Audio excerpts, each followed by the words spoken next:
Bom dia a todos, que a paz de nosso Senhor e Salvador Jesus Cristo esteja contigo, meu irmão e minha irmã. A mensagem de hoje tem como título: Nosso Deus só e sempre, o Deus zeloso.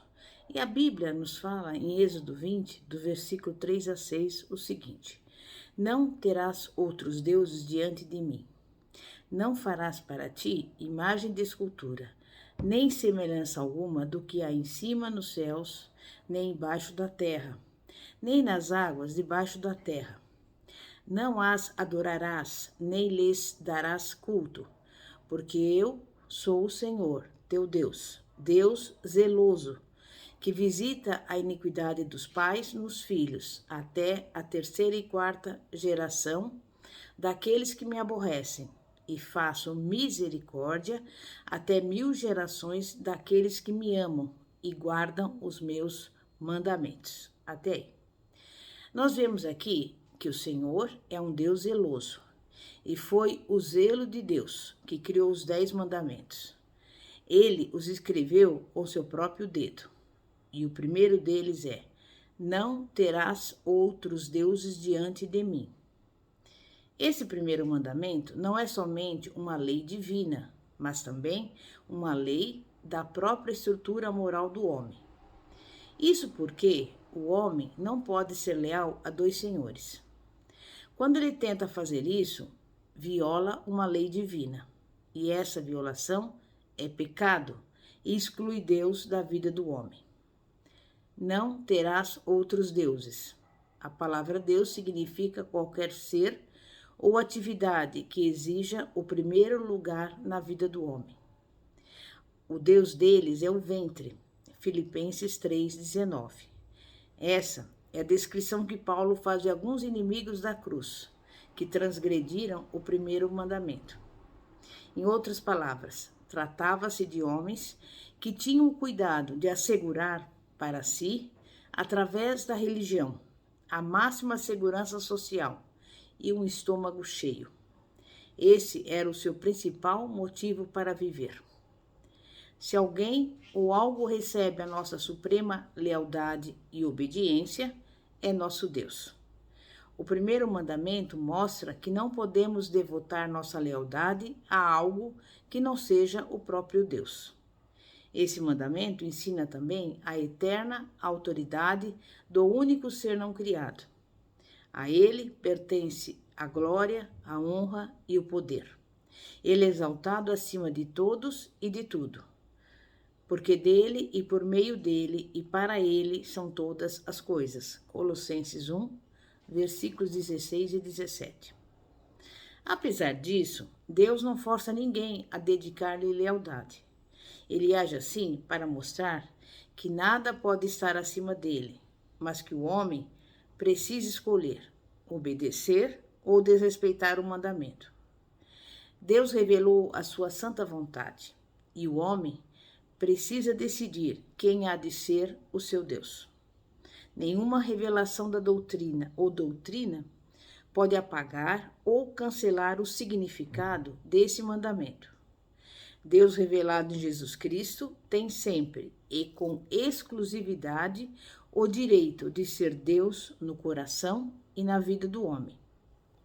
O maior exemplo de transgressão à ordem "não terás outros deuses diante de mim" foi a crucificação de Jesus.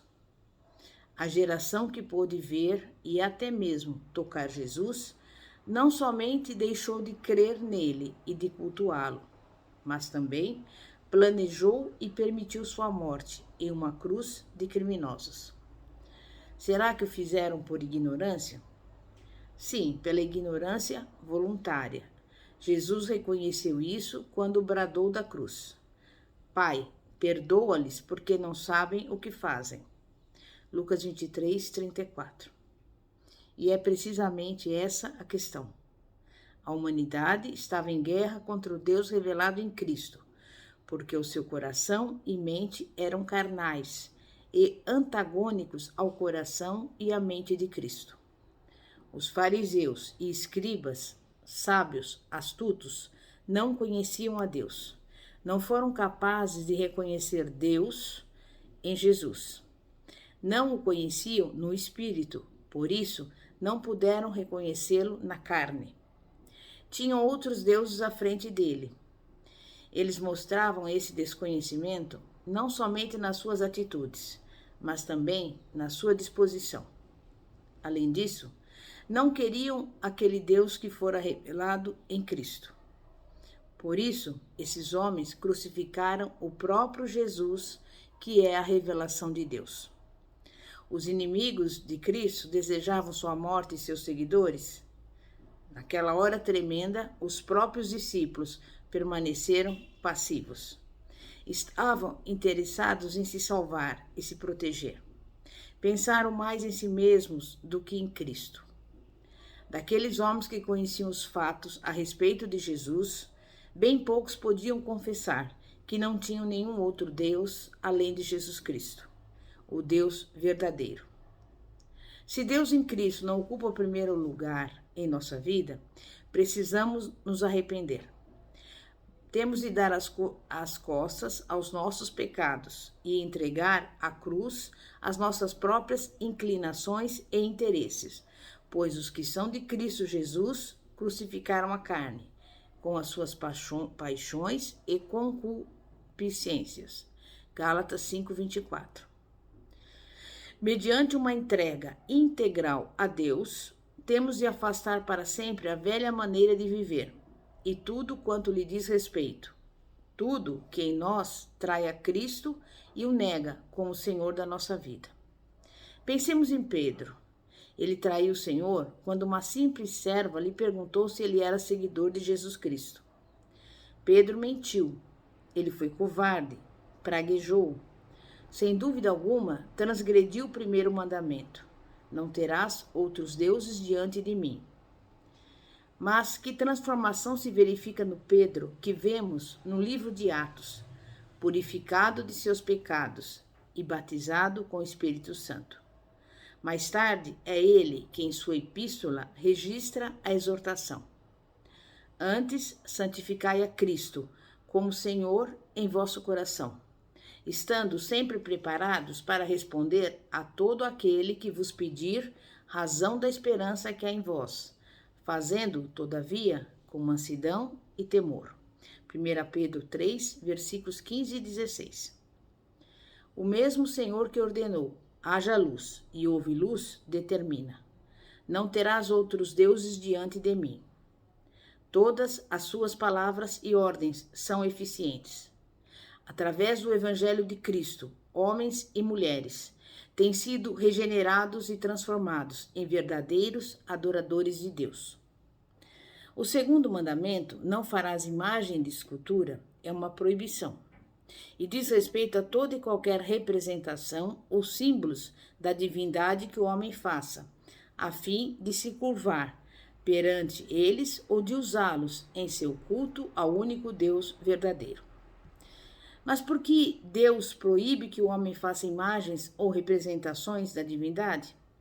Porque, em primeiro lugar, as imagens roubam dos homens o verdadeiro conhecimento de Deus. Lemos, por exemplo, em Atos 17, nos versículos 24, no 25 e no 29, que a cidade de Atenas estava cheia de ídolos. Contudo, seu último altar era um monumento ao Deus desconhecido. Versículo 23. Todas as representações de Deus que o homem faz são deturpações. Elas rebaixam a Deus e o insultam, enganam e corrompem o homem. Paulo declarou aos atenienses: Deus não habita em santuários feitos por mãos humanas, nem é sentido por mãos humanas, como se de alguma coisa precisasse. Sendo, pois, geração de Deus, não devemos pensar que a divindade é semelhante ao ouro, à prata ou à pedra, trabalhados pela arte e imaginação do homem. Além disso, o Senhor é Deus zeloso. Ele proíbe a confecção de quaisquer imagens para o representar, porque Deus possui uma única imagem de si mesmo, bendita e santa, perante a qual todos havemos de nos curvar, a quem podemos servir de todo o coração e em quem brilha a glória de Deus. É Jesus Cristo, essa imagem do Deus invisível. Somente Ele pode revelar plenamente o Deus da glória, mas ninguém em todo o universo teve o direito de dizer: quem me vê a mim, vê o Pai. Uma vez que reconhecemos que Jesus Cristo é o Filho de Deus e a imagem de Deus, e o recebemos como tal, o nosso coração é renovado. Todo culto ligado a uma imagem de escultura é grosseiro e desprezível. E essa prática deturpa tanto a Deus como a seu Cristo. A única revelação perfeita do amor de Deus está na pessoa de Jesus Cristo. Somente a seus pés é que podemos adorar verdadeiramente a Deus Pai. Certa vez, um centurião romano prostrou-se diante de Pedro, e este o repreendeu, dizendo-lhe: ergue-te, que eu também sou homem. Atos 10, 26. O apóstolo João também prostrou-se aos pés do anjo para adorá-lo, e dele ouviu o seguinte: vê, não faça isso, eu sou conservo teu, adora a Deus. Apocalipse 22, 9. Contudo, quando Cristo foi revelado em forma humana, jamais recusou o culto. Os cegos que receberam a vista, os leprosos que foram curados, os discípulos, muitas vezes atônitos, as mulheres devotas, todos o adoraram. Ele não repreendeu nenhum deles, pelo contrário, aceitou a todos. O culto que foi estabelecido sobre a terra veio de uma ordem dos céus, pois uma das assembleias do grande concílio celeste foi promulgado em edital do trono de Deus a respeito de Cristo, dizendo: e todos os anjos de Deus o adorem. Hebreus 1:6. E as escrituras registram o caso das mulheres que, voltando do túmulo ao romper do dia da ressurreição, encontraram seu Senhor, e elas, aproximando-se, abraçaram-lhe os pés e o adoraram. Mateus 28:9. Essa é a melhor posição para se estar diante do maravilhoso Cristo ressurreto. Se a imagem de Deus, Jesus Cristo, tem sua origem no santo amor de Deus, qual seria a fonte das imagens falsas? Nas epístolas de Paulo aparece a reveladora expressão: a avareza, que é a idolatria. Colossenses 3:5. A idolatria tem sua origem no coração corrupto e irregenerado dos homens. Ezequiel fez a acusação de que alguns judeus apóstatas de seu tempo haviam levantado ídolos dentro do coração. Ezequiel 14:3. Os ídolos são criação das concupiscências interiores do homem. O cativeiro babilônico libertou Israel de seus ídolos.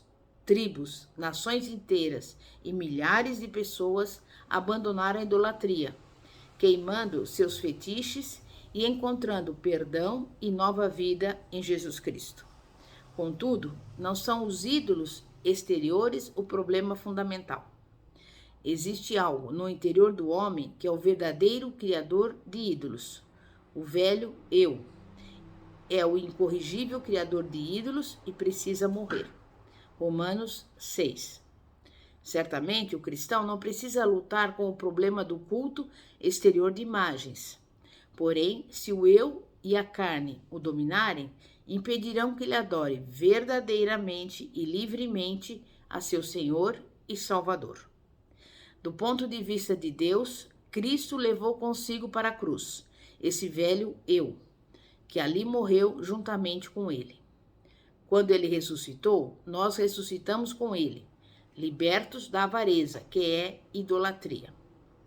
E para desfrutarmos da maravilhosa liberdade em Cristo, primeiramente, devemos ter em nosso coração um desejo e anseio de santidade e nos tornarmos verdadeiros e livres adoradores de Cristo. Assim se cumpre a promessa de Deus, de acordo com a nova aliança, que declara: de todas as vossas imundícias e de todos os vossos ídolos vos purificarei. Tirarei de vós o coração de pedra e vos darei coração de carne. Porei dentro de vós o meu espírito e farei que andeis os meus estatutos. Guardeis os meus juízos e os observeis. Ezequiel 36, versículos 25 a 27. Amém? É momento de oração.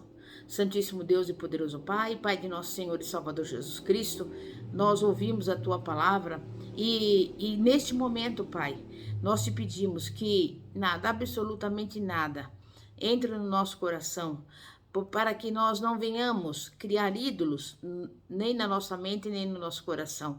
Nós adoramos ao único Deus, o Deus verdadeiro, a quem cabe toda a honra, toda a glória, todo o louvor, toda a vitória, toda a majestade e todo o poder. E neste momento já te agradecemos pela bênção, pela vitória, pelo milagre. Visita aqueles que estão doentes, opera a cura e o milagre. Dá-nos a vitória, envia a provisão. Faz o grande milagre na vida de cada um que nos acompanha agora, neste momento, em nome de Jesus. Glória a Deus. Pastora Fátima, da Igreja Evangélica Apostólica Poder de Cristo. Que a paz de nosso Senhor e Salvador Jesus Cristo esteja contigo. Glória a Deus.